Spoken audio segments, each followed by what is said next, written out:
अस्सलाम वालेकुम, मैं हूं रेहान तारिक और आप देख रहे हैं दास्ताक। आज 18 अक्टूबर है। सानह कारसाज को आज 16 बरस बीत चुके हैं। 16 बरस कबल आज ही के दिन पाकिस्तान की 2 बार वजीर आजम रहने वाली दुनिया की पहली खातून वजीर आजम मोहतरमा बेनजीर भुट्टो शहीद 8 साल की जिलावतनी खत्म करके मुल्क वापस लौटी थी, तो कराची एयरपोर्ट पर जियालों ने उनका शानदार इस्तकबाल किया था। अवाम के जमे गफीर के बायस बेनजीर भुट्टो के खुसूसी ट्रक ने कारसाज तक मिनटों का सफर कई घंटों में तय किया था और कई घंटों के सफर के बाद जियालों का यह कारवां कारसाज पहुंचा तो 2 जोरदार धमाके हुए। इन धमाकों ने तमाम खुशियां क़यामत सुगरा में बदल डाली थी। धमाका होते ही ऐसी अफरा तफरी मची कि हर तरफ सिर्फ चीखों पुकार और एम्बुलेंस के सायरन्स की गूंज थी। इस अफसोसनाक वाक़े में 150 से ज़ायद अफराद जाँ बहक और सैकड़ों जख्मी हुए थे, लेकिन आज तक इस सानहे के मुल्जिमान को नहीं पकड़ा जा सका। आज फिर वैसे ही हालात दरपेश है जब मुल्क का 3 बार वज़ीर आज़म रहने वाला नवाज शरीफ 4 बरस की जलावतनी काट कर 21 अक्टूबर को मुल्क वापस आ रहा है। सन 2000 में मोहतरमा भी मार्शल लॉ की सख्तियाँ और जबर बर्दाश्त करने के बाद इस कदर मजबूर कर दी गई थी कि उन्हें अपनी ज़िंदगी की 8 कीमती बरस जलावतन होकर गुजारने पड़े। नवाज शरीफ भी उस वक्त जलावतन हुए और मोहतरमा तो 2008 में जामे शहादत नोश करके जन्नत की मकीन हुई, लेकिन उनके साथ जलावतन होने वाले नवाज शरीफ दोबारा 2013 में वजीर आजम बने, लेकिन 4 साल बाद दोबारा अताब का शिकार हुए और जलावतन होने पर मजबूर हो गए। अब वो अपनी 4 बरस की जलावतनी तर्क करके 21 अक्टूबर को वापस आ रहे हैं। मुस्लिम लीग नून की तैयारियों से ऐसा महसूस होता है कि इस बार भी अवाम का ठाठे मारता समंदर मीनार पाकिस्तान के मकाम पर नवाज शरीफ का पुरतपाक इस्तकबाल करेगा। लेकिन यहाँ सवाल ये है कि दायरों में होता हुआ ये सफ़र कभी इख्तिताम पजीर भी होगा। माजी के विलन आज हीरो बन चुके हैं और इनकी इस कामयाबी से कोई सबक सीखा जाएगा। बकौल सेनेटर इरफान सिद्दीकी इस बार नवाज शरीफ नहीं बल्कि अदलिया कटहरे में है। तो सवाल तो ये भी है कि क्या अदलिया अपने माथे पर लगे दाग धो पाएगी? सियासतदानों के साथ होने वाली पै दर पै ज्यादतियों का अजाला किया जाएगा या एक बार फिर मुल्क के 3 बार वजीर आजम रहने वाले शख्स को दोबारा कैदोबंद की सोबतें बर्दाश्त करने पर मजबूर किया जाएगा?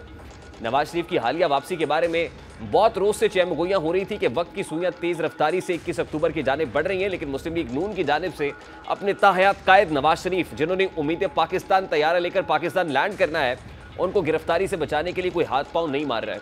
लेकिन आज ही मुस्लिम लीग नून की कानूनी टीम की जानिब से नहायत बर्क रफ्तारी और खामोशी के साथ अदालत में जमानत की 2 दरखास्तें दायर कर दी गई हैं। इस्लामाबाद हाई कोर्ट में दायर दरखास्त पर अदालत ने नैब को नोटिस जारी करते हुए समाअत कल तक के लिए मुलतवी कर दी है। उम्मीद है कल की समाअत और नैब की तरफ से नुमाइंदा पेश होने के बाद नवाज शरीफ के लिए पाकिस्तान की राहें मजीद आसान हो जाएंगी। और दायर होने वाली एक और दरखास्त में यह मौक़िफ़ इख्तियार किया गया है कि अल-अज़ीज़िया रेफरेंस में 7 साल की सज़ा सुनाई गई। अदालती हुक्म की तामील में वो कोटलक पर जेल में कैद थे। बीमारी के बायस अदालत ने उन्हें बैरून मुल्क जाने की इजाज़त दी थी। अब नवाज शरीफ 21 अक्टूबर को वतन वापस आ रहे हैं, इसलिए अदालत पेश होने के लिए उन्हें जमानत दी जाए। जबकि तोशाखाना केस में दायमी वारंट की मनसूखी के लिए एहतसाब अदालत इस्लामाबाद से भी रुजू करते हुए सदा की गई है कि वारंट मुअत्तल करके अदालत में पेश होने का मौका दिया जाए। आज नवाज शरीफ की अल-अज़ीज़िया रेफरेंस में जमानत की दरखास्त दायर होते ही उन पर डायरी नंबर लगाया गया और 2 रुकनी बेंच तश्कील भी दे दिया गया। खिलाफ तवक्को नैब की जानिब से प्रोसिक्यूटर बगैर किसी नोटिस के मौके पर अदालत में मौजूद थे, जो नून लीग के वकला से भी ज़्यादा जमानत की जल्दी में दिखाई देते हैं। आज दरखास्त दायर करने के लिए आने वाले अता तारड़ ने सहाफ़ियों को बताया कि आज वो नवाज शरीफ के मुख्तार ख़ास के तौर पर अदालत पेश हो रहा है। आज 2 रुकनी बेंच जो चीफ जस्टिस आमिर फारूक और जस्टिस मियां गुल हसन औरंगजेब पर मुश्तमिल था, उन्होंने इस केस की समाअत की। वकील अमजद परवेज एडवोकेट ने दलाइल दिए कि जब कोई अदालत के सामने सरेंडर करना चाहता है तो अदालत इसे मौका फराम करती है। माजी में भी ऐसा होता रहा है कि इश्तिहारी मुल्जिमान को सरेंडर करने के लिए हिफाजती जमानत दी गई। अमजद परवेज एडवोकेट ने कहा कि नवाज शरीफ ने जमानत का कभी गलत इस्तेमाल नहीं किया। जब सजा सुनाई गई तब नवाज शरीफ बैरून मुल्क थे। नैब प्रोसिक्यूटर ने अदालत को बताया कि मैं इस केस का प्रोसिक्यूटर हूं, मैंने उनके दलाइल सुने हैं, अगर कोई मुल्जिम आना चाहता है तो हमें एतराज़ नहीं है। नैब प्रोसिक्यूटर के बयान पर जस्टिस मियां गुल हसन औरंगजेब ने रिमार्क्स दिए कि आपको हिफाजती जमानत देने पर कोई एतराज़ नहीं, कल को आप कहेंगे कि फैसला ही कलअदम करार दे दें, फिर आप चेयरमैन नैब से पूछ लें कि आज ही अपील भी डिसाइड कर देते हैं। नैब ने कहा कि वो जब अपीलें फिक्स होंगी तो उस वक्त हिदायत लेकर दलाइल देंगे। हाई कोर्ट ने नोटिस जारी करते हुए कल तक जवाब तलब कर लिया है। नवाज शरीफ की वतन वापसी और मुबैना तौर पर ब्लैंकेट बेल मिलने के तासुर को दूसरी जमातें किसी डील का नतीजा करार दे रही हैं। पीपल्स पार्टी के फैसल करीम कुंडी के मुताबिक नवाज शरीफ ना सिर्फ अभी कन्विक्टेड हैं बल्कि स्कॉन्डर भी हैं। अगर उन्हें इस तरह बेल दी जा सकती है तो पाकिस्तान के 24 करोड़ आवाम के लिए भी वही फैसला होना चाहिए। तो जानिब माहिर कानून एतजाज एहसन के मुताबिक नवाज शरीफ अगर हेलीकॉप्टर से मीनार पाकिस्तान जाते हैं और फिर तकरीर करते हैं, ये सिर्फ डील के तहत ही मुमकिन है। आइन और कानून इस चीज़ की बिल्कुल इजाज़त नहीं देता। अब डील का प्रोपेगेंडा असल है या झूठ है, ये तो वक्त ही साबित करेगा। ठीक इसी तरह जैसे वक्त ने साबित किया कि मनपसंद प्रोजेक्ट को लॉन्च करने के लिए जमहूरियत का जनाजा निकाला गया, मुंतखब वज़ीर आज़म को पाबंद सलासल करके इक़्तिदार से बाहर फेंका गया, जज अरशद मलिक से जोर ज़बरदस्ती और ब्लैकमेलिंग से फैसले लिए गए, जिसका एतराफ़ उन्होंने खुद एक मुलाकात में किया और बताया कि कैसे उनको सजा सुनाने के लिए मजबूर किया गया था। जज अरशद मलिक मरहूम को तो इस सारे मामले पर बरतरफ कर दिया गया था, लेकिन वो केस अपनी जगह पर उन्हीं फुटिंग्स पर मौजूद है। अब क्या होने जा रहा है और क्या नवाज शरीफ के लिए रावी चैन लिख रहा है, इस सारे मामले पर बात करेंगे। इस वक्त इमरान शाह साफ़ी तजज़ियाकार हमारे साथ मौजूद है। अस्सलाम वालेकुम इमरान साहब, बहुत बहुत शुक्रिया आपके वक्त के लिए। इमरान साहब, बिलाखिर नवाज शरीफ की लीगल टीम ने कोर्ट का दरवाज़ा खटखटा दिया है और जो ग्राउंड्स रखी गई है वो ये है कि मुलज़िम आना चाहता है, वो अदालत के सामने सरेंडर करना चाहता है, इसलिए मौका दिया जाए कि वो अदालत के सामने सरेंडर हो, गिरफ्तार ना हो सके। आज पटिशन पर 2 रुकनी बेंच भी तश्कील पा गया, नैब प्रोसिक्यूटर भी मौके पर मौजूद थे, ज़्यादा बर्क रफ्तार दिखाई दे रहे थे और उनका ये कहना था कि अगर मुलज़िम आना चाहते तो नैब को कोई एतराज़ नहीं है। ये सब कुछ किसी अरेंजमेंट के तहत दिखाई दे रहा है? जी, मैं आपसे इत्तेफाक करता हूं और बड़े अरसे से ये चीज़ें स्मूथ चल रही थी और मामलात इसी तरफ जा रहे थे कि जिस तरह लग रहा था कि नवाज शरीफ साहब का वो मुतालबा शायद किसी ना किसी लेवल के ऊपर मान लिया गया है। जो ये कहा जाता था कि हमारे खिलाफ जो कुछ भी हुआ है 2017 से ऑनवर्ड वो पाकिस्तान के किसी आइन और कानून के मुताबिक नहीं हुआ, बल्कि वो स्कोर सेट किया गया है, कोई गलत काम किए गए हैं और वो अब ओपन सीक्रेट हैं कि वो जिस तरह से किए गए थे। कुछ टेलीफोन कॉल्स पकड़ी गई थी, कुछ लोग अब अपना चेहरे छुपाते फिरते हैं, उसको जस्टिफाइड करते फिरते हैं। तो वो चीज़ें अब कोई राज नहीं रहा, माफ़ी चाहता हूँ। तो इसलिए अब वो जो लीगल जो कुछ ज़रूरियात थी वो चूंकि उनके पीछे कोई अखलाकी जवाब पीछे बाकी नहीं बचा होगा, तो इसलिए ये चीज़ लग रही थी कि शायद उसी तरफ को जाएंगी और वो अब लग भी रहा है कि जो नवाज शरीफ साहब का मुतालबा था कि जो कुछ हमारे खिलाफ किया गया वो वापस ले लें, हम तो इससे ज्यादा कोई मुतालबा नहीं कर रहे। अच्छा इमरान साहब, आपने हमारे शो में ग्रैंड रीसेट का लफ्ज, ग्रैंड रीसेट की इस्तेलाह भी इस्तेमाल की थी। तो अगर ये ग्रैंड रीसेट है यानी हालात को 2017 वाली स्टेज पे वापस लेके जाना है, तो उस वक्त तो मियां साहब प्राइम मिनिस्टर थे, prime minister of the country थे। जिस वक्त एक प्राइम मिनिस्टर को घर भेजा गया था, लाइफ टाइम डिस्क्वालिफिकेशन की सजा भी हो गई थी। तो क्या अब फिर मियां साहब की वजारत उज़्मा तक का रास्ता भी क्लियर हो रहा है, या आपको लगता है वापस आने तक, इलेक्शन कैंपेन तक महदूद रहेगा और ये कुछ कंडीशनल है, इसके लिए कुछ कंडीशनैलिटीज़ हैं जो तय हो गई है, या मामला वही होंगे जो 2017 में थे? देखें, सियासत हमेशा एक स्पेस के अंदर होती है और सियासत जो होती है उसमें लोग अपने ऑब्जेक्टिव्स जो होते हैं वो अचीव करने की कोशिश करते हैं, टारगेट्स अचीव करने की कोशिश करते हैं। तो कंडीशंस होती हैं। आप याद कीजिए कि जब बेनज़ीर भुट्टो साहिबा 2007 में पाकिस्तान आई थी, एक एनआरओ करके वो आई थी, और उस एनआरओ का अगर तफसीलन जायजा लें तो वो एनआरओ किन शराइत के ऊपर था कि सदर मुमलिकत जो है परवेज़ मुशर्रफ साहब होंगे, बेनज़ीर भुट्टो साहिबा वज़ीर आज़म होंगी और नीचे सब अच्छा चैन सुख के साथ जिंदगी बसर करेंगे।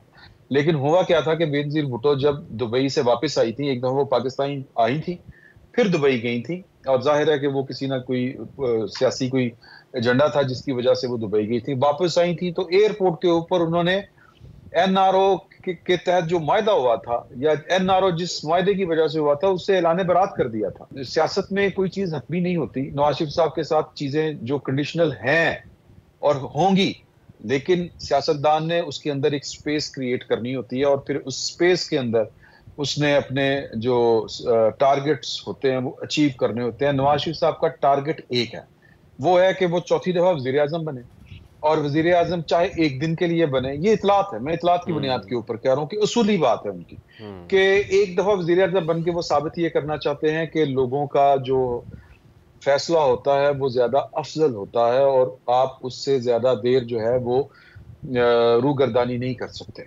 दूसरा टारगेट है उनका वो ये है कि पाकिस्तान के साथ जो तजर्बात करते हैं लोग, उनको करार वाक़ई सजा मिलनी चाहिए। अब वक्ती तौर पर लगता है कि नवाज शरीफ साहब जो हैं वो अपने उस ऐलान से, उस इरादे से पीछे हट चुके हैं।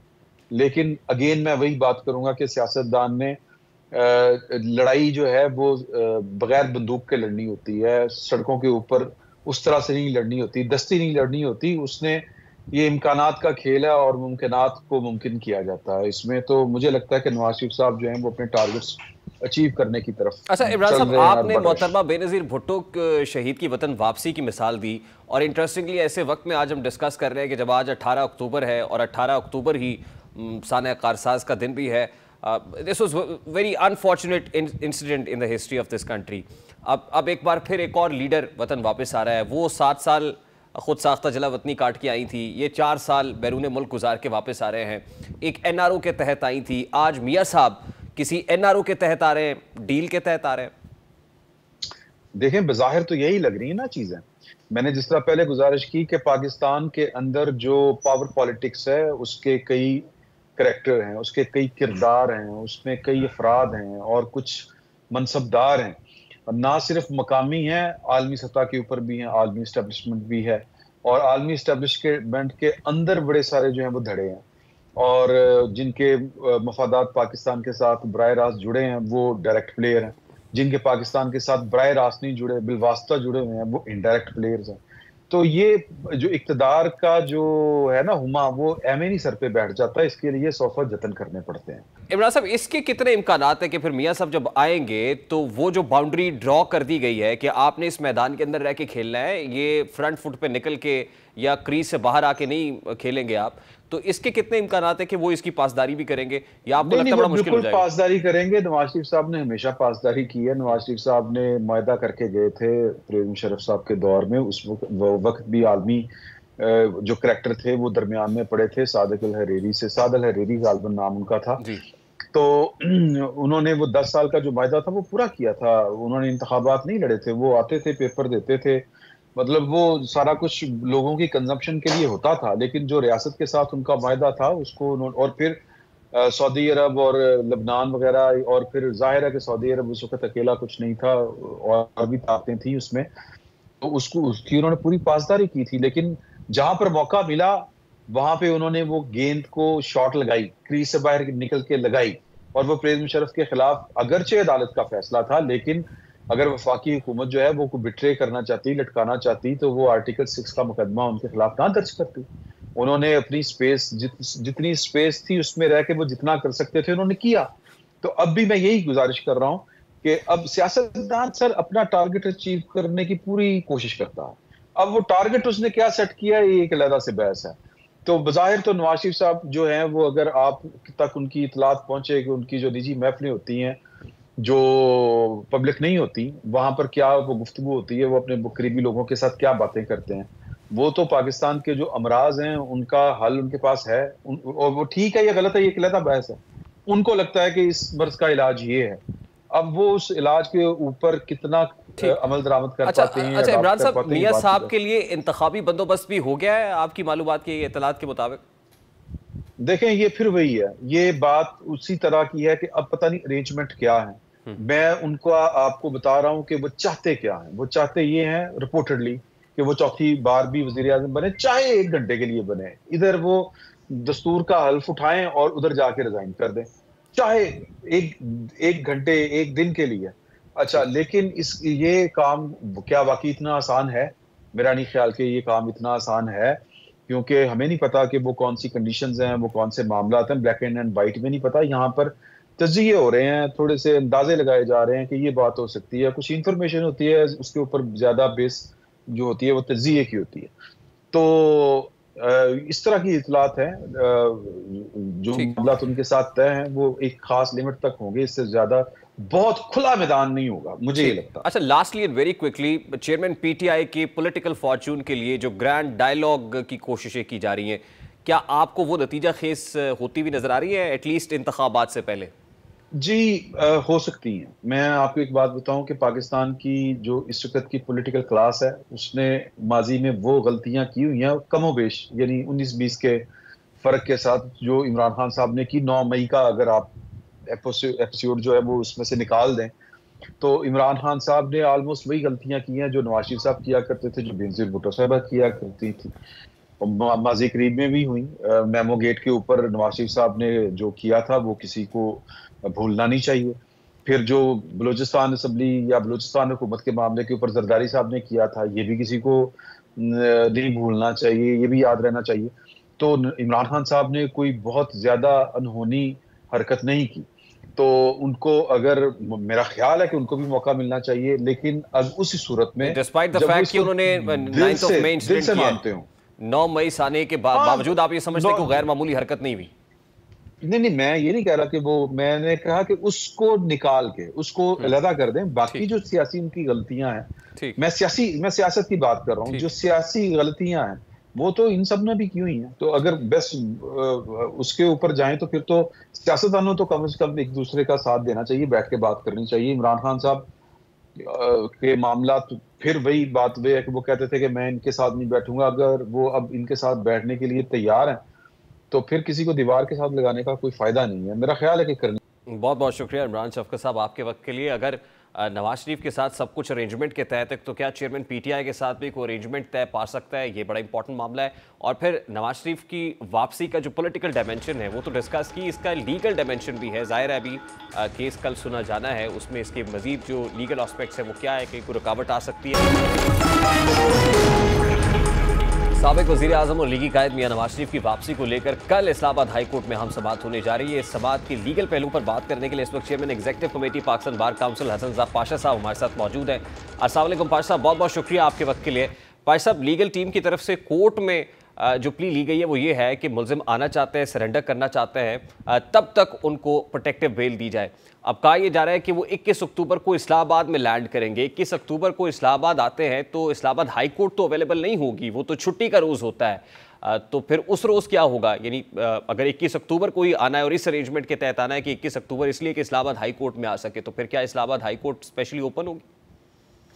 जो मैंने पढ़ा है, टिकट जो चल रहे थे उसमें उन्होंने कहा था कि 24 अक्टूबर तक हमें वो दी जाए बेल, और हम 24 को पेश होना चाहते हैं, सरेंडर करना चाहते हैं कोर्ट के रूबरू। तो मेरा ख्याल है 21 अक्टूबर की बात नहीं है। तो फिर ये कहना कि नवाज शरीफ साहब टेक्निकल लैंडिंग करेंगे इस्लामाबाद में, पहले इस्लामाबाद जाएंगे, कोर्ट में पेश होंगे, उसके बाद लाहौर आएंगे, क्योंकि जो स्केजुअल सामने आ रहा है, क्योंकि 24 का जो टाइम है वो तोशाखाना केस के अंदर भी उन्होंने अप्लाई किया है कि 24 अक्टूबर तक उनको टाइम दिया जाए। जो इस्लामाबाद हाई कोर्ट में गए हैं वो पहले से जहाँ से प्रोक्लेम्ड ऑफेंडर डिक्लेयर्ड है, उस केस में तो वो ये कहते हैं कि इस्लामाबाद हाई कोर्ट आने के लिए वो इस्लामाबाद में लैंड करना चाहता है। देखिए, टेक्निकली बात हुई है, बिल्कुल आपकी बात दुरुस्त है कि 21 को कोर्ट्स नहीं खुली होंगी, हाई कोर्ट बंद होती है, क्योंकि सैटरडे को आपको पता है जजमेंट डे होता है। कोर्ट्स, कोई भी कोर्ट, जो जितनी भी हाई कोर्ट्स हैं और सुप्रीम कोर्ट्स हैं, वो जजेस नहीं बैठते, नॉर्मली काम नहीं करते। बहरहाल चूँकि वो 21 को उन्होंने लैंड करना है, एज़ पर प्रोग्राम उन्होंने लाहौर में लैंड करना है, तो अब देखें यहाँ पे तो कोई नहीं होगा, तो यकीनन वो फिर नहीं, बट प्रोग्राम उनका भी जो सामने आ रहा है उसके मुताबिक वो इस्लामाबाद लैंड करना चाहते हैं, तो फिर इसका मतलब ये कि हफ्ते के रोज इस्लामाबाद लैंड करने का तो फिर कोई फायदा नहीं। तो फिर यही इंप्रेशन देना चाहते होंगे कि 21 तारीख को मैं आया हूँ लेकिन कोर्ट बंद थी, इसलिए मैं कोर्ट के सामने नहीं आया, तो प्रोटेक्टिव बेल मुझे तभी मिलेगी 24 तारीख तक के लिए कि मैं अपना जलसा वगैरह करके तो फिर आराम से पेश हो जाऊंगा, सरेंडर कर दूंगा। तो यही बात है ना, टेक्निकली अच्छा डेट भी इस हिसाब से देखा जाए तो 21 अक्टूबर मुनासिब डेट रखी गई है कि जबकि हाई कोर्ट बंद हो। तो ऐसे में हाई कोर्ट के ऊपर है, क्योंकि हाई कोर्ट 24 तक फिर इसका मतलब है कि प्रोटेक्टिव बेल दे सकती है, यानी वो जो मांग रहे हैं, इसका मतलब टिल जो next opening of the court होगी, next day of the court होगी, तब तक उनको बेल मिल जाएगी।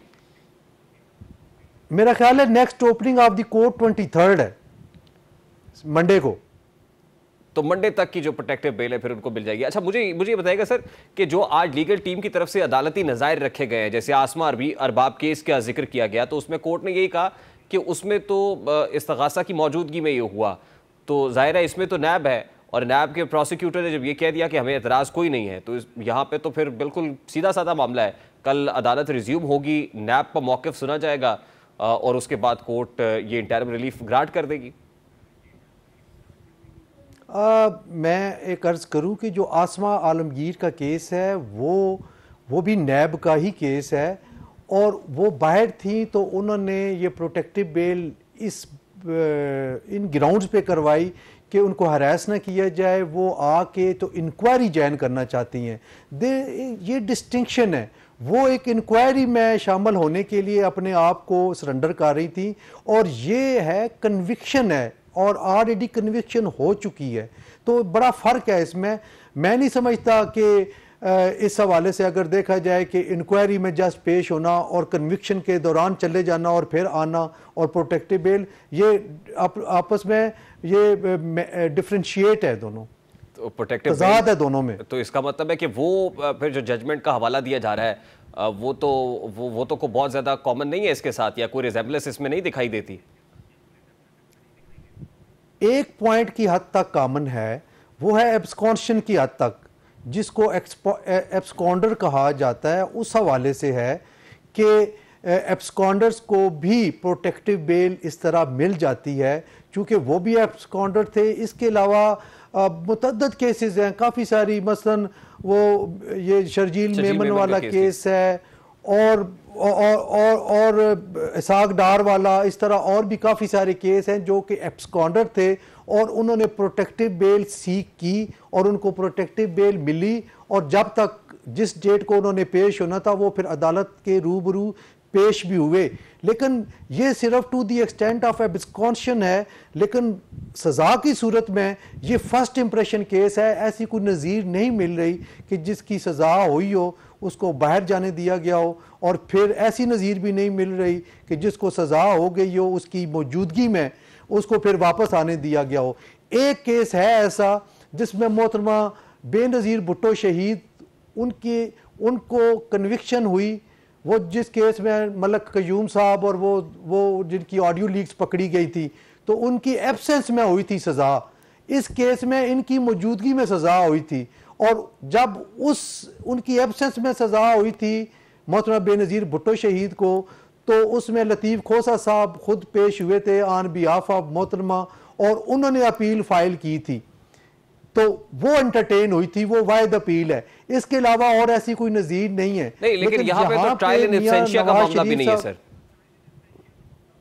जी, मैं वही अर्ज कर रहा हूँ कि मियाँ नवाज शरीफ साहब की मौजूदगी में ट्रायल हुआ और उनको सजा यहाँ पे हुई, तो तभी मैंने कहा है ना कि this is first impression case. मुझे ये बताइए कि कल जो कुछ होने जा रहा है, कल आप क्या होते हुए देख रहे हैं कि समाअत फिर कोई पेंडिंग होगी या कल फैसला हो जाएगा, एटलीस्ट डिसाइसिव होगा कल का दिन?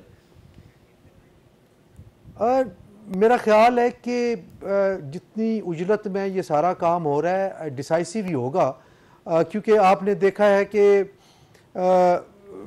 वो क्या कहते हैं, नैब प्रोसिक्यूटर तो राज़ी हैं, वो तो नो ऑब्जेक्शन कह रहे हैं कि जी हमें कोई ऑब्जेक्शन नहीं है, कोई आ रहा है तो उसको आने दें। वैसे कोर्ट्स इस हवाले से थोड़ी सी होती हैं लिबरल कि अगर कोई कोर्ट ऑफ लॉ के रूबरू सरेंडर कर रहा है और वापस आ रहा है तो उसको आने दिया जाए। अब वो एक रिलीफ ये मांग रहे हैं कि हमें प्रोटेक्शन दे दी जाए कि हम 2 या 3 दिन के बाद अदालत के रूबरू सरेंडर करें।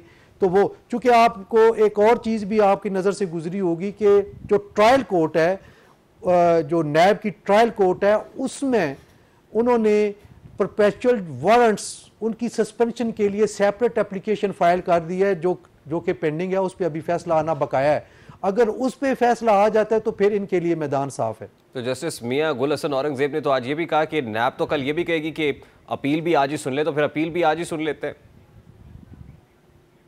लेकिन कितनी मासूमियत से प्रोसिक्यूटर ने जवाब दिया कि नहीं सर, चेयरमैन साहब चूंकि बैरून मुल्क है, हमने उनसे नहीं पूछा, इसको बाद में रखते हैं। तो इसका मतलब है कि आने वाले दिनों में तो ये मामला भी इसी तेज़ रफ्तारी के साथ हो जाएगा। और फिर जैसे आपने हवाला दिया नैब तरामीम वाला, उसमें भी वफाकी हुकूमत ने बिलाखिर गुजारिशात तो जमा करा दी है सुप्रीम कोर्ट ऑफ पाकिस्तान में। सर उसमें मैं थोड़ा सा एक बात आप अर्ज़ करूँगा कि उसमें 80 to 90% ऐसी तरामीम हैं जो कि सुप्रीम कोर्ट ऑफ पाकिस्तान ने मुख्तलिफ़ केसेस की हेयरिंग के दौरान अपनी ऑब्जर्वेशन दी और हुकूमत वक्त को ये वापस भेजी और हदायत भी की कि इस पर कानून साजी करें। आपको याद होगा जस्टिस मकबूल बाकर साहब जो आजकल चीफ मिनिस्टर सिंध हैं, वो जब नैब केसेस के बेंचेस को हेड किया करते थे, तो उन्होंने किस तरह कहा था कि नैब जो है वो पॉलिटिकल इंजीनियरिंग के लिए इस्तेमाल हो रहा है।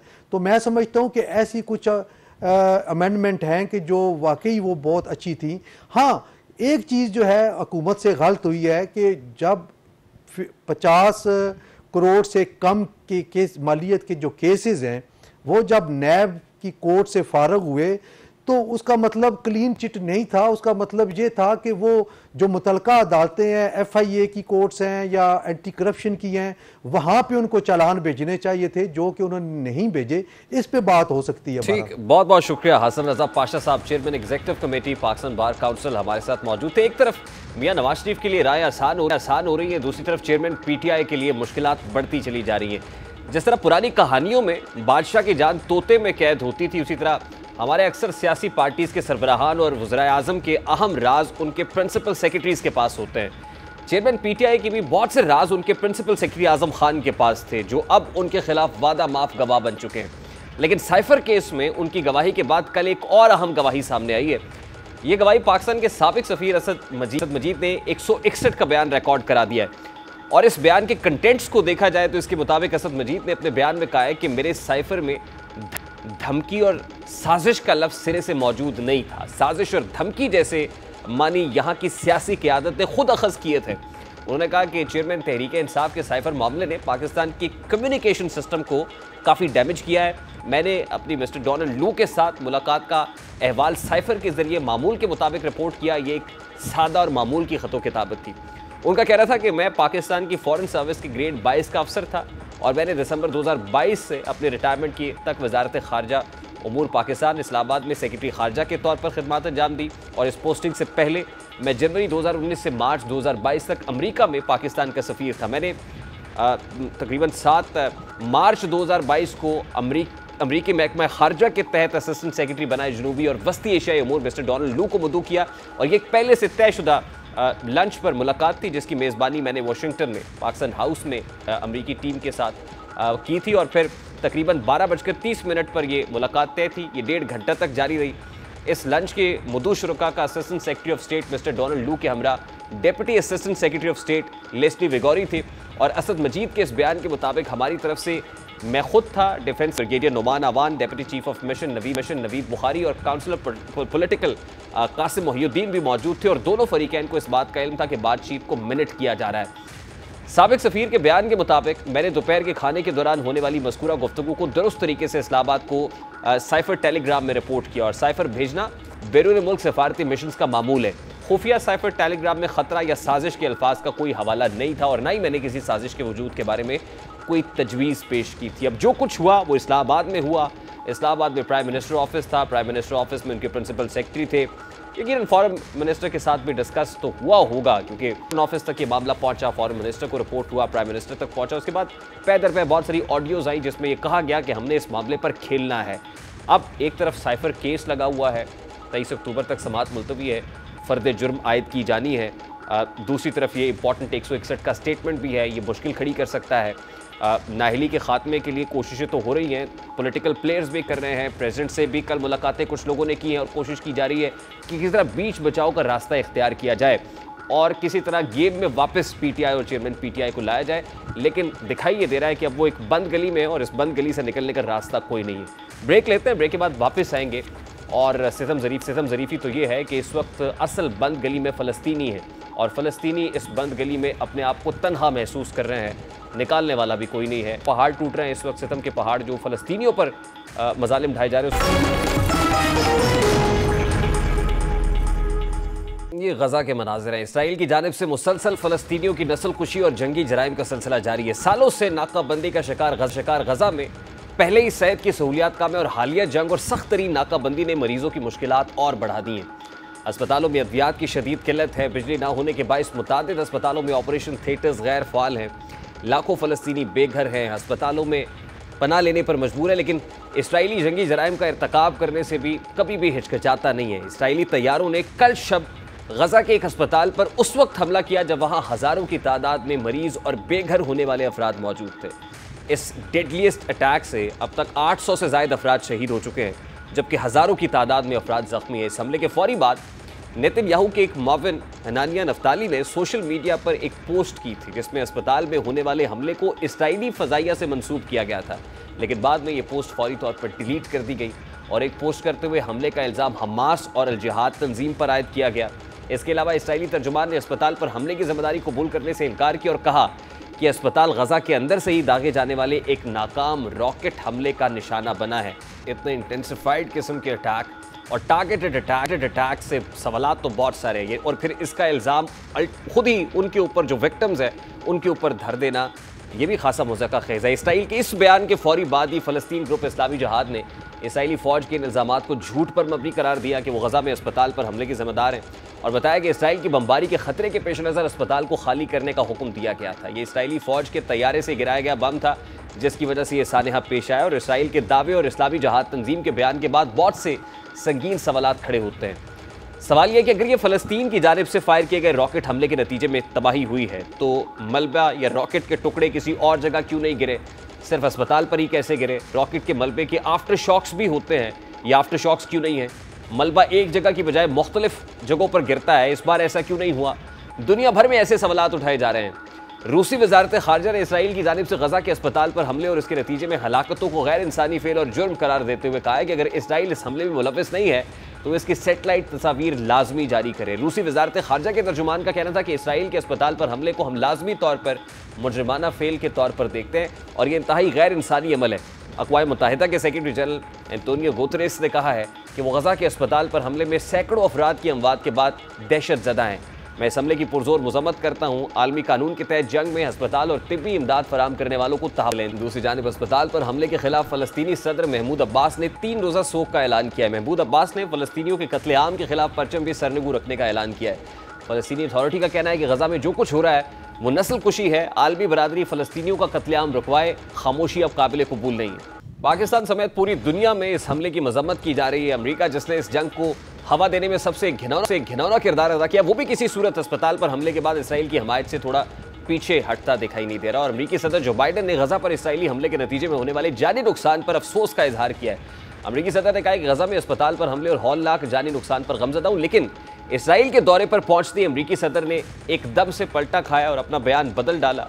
अमरीकी सदर ने यह दौरा गजा के एक अस्पताल पर इसराइली हमले में 800 फ़लस्तीनियों की शहादत के अगले रोज़ किया है, और सदर जो बाइडन इस सफाकाना अमल पर इसराइल की मजम्मत करने की बजाय इजहार यकजहती करने पहुंच चुके हैं। और वो कह रहे हैं कि अनप्रेसिडेंटेड सपोर्ट जो अमेरिका इसराइल को करता है वो फिर से जारी रहेगी। और फिर ख़ास तौर पर जो एक जॉइंट प्रेसर आया बेंजामिन नेतन्याहू का और प्रेसिडेंट बाइडन का, उसके अंदर उन्होंने एक बार फिर रीइटरेट किया है इसी बात को कि ये अनप्रेसिडेंटेड सपोर्ट तो जारी रहेगी, साथ ही साथ ये जो अटैक हुआ है हॉस्पिटल पर, this is from the other side का लफ्ज़ इस्तेमाल करके वो इसका मलबा फ़लस्तीनियों पर डाल रहे हैं, गजा पर बसने वालों पर डाल रहे हैं। जो विक्टिम्स हैं वो कहते हैं कि ये अटैक भी उन्हीं की तरफ से किया जा रहा है।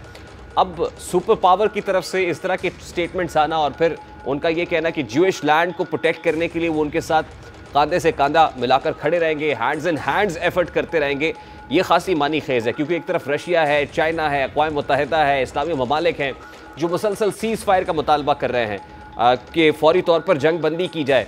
ईरान की तरफ से भी स्टेटमेंट दिया गया कि जंग बंदी हो जाए तो हमास की तरफ से जो हॉस्टेजेस हैं उनको भी छोड़ा जाएगा। मिस्र ने गजा में अस्पताल पर इसराइली हमले की शदीद मजम्मत की, आलमी बरादरी से किरदार अदा करने का कहा है कि फौरी तौर पर मुदाखलत करें, गजा में मजीद तशद्दुद को रुकवाया जाए। गजा में अस्पताल पर इसराइली हमले पर अपने रद्दअमल में कनाडा के वज़ीर आज़म जस्टिन ट्रूडो का कहना है कि गजा से आने वाली खबरें बहुत तबाहकुन है, यानी पूरी दुनिया की तरफ से इस तरह का रद्दअमल सामने आ रहा है। लेकिन अमरीका और इसराइल हैं कि वो अपने इस मामले के मौक़िफ़ के ऊपर डटे हुए हैं कि जब तक वो हमास का खात्मा नहीं करते थे तब तक ये अटैक्स जारी रहेंगे। ये this is the high time कि इस्लामी दुनिया भी इकट्ठी हो, ओवरऑल ग्लोबली भी एक कैंपेन हो और यूएन भी मिल के इस अपने प्लेटफॉर्म से इस पर सीज़ फायर करा सके। देखना यह है कि आने वाले दिनों में क्या कुछ सीज़ फायर की अटेम्प्ट सक्सेसफुल होती है या नहीं होती। अगर नहीं होगी तो नुकसान सिर्फ और सिर्फ निहत्ते और मजलूम फ़लस्तीनियों का, बच्चों का और ख़वातीन। प्रोग्राम का वक्त अपने इख्तिताम को पहुँचा, आपसे मुलाकात होगी इंशाअल्लाह कल। अपना रखिए ख्याल, अल्लाह हाफ़िज़।